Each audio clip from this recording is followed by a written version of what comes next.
Guys, another unboxing video for today. Yes. So, wala siyang bubble wrap. Plastic na plastic lang.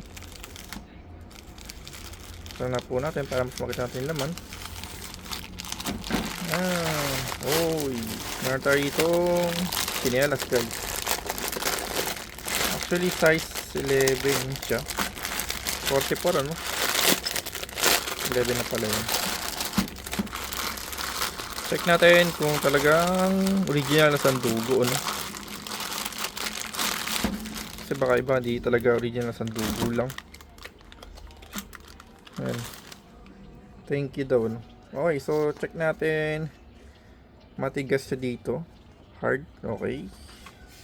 Ito, para siyang, ano lang, yung nylon type lang. Tapos ibabaw goma. Sandugo.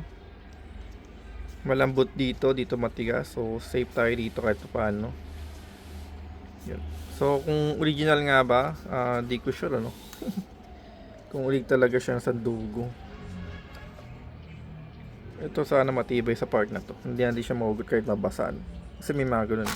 Pero overall, okay naman yung ating items, no? Thanks for watching po.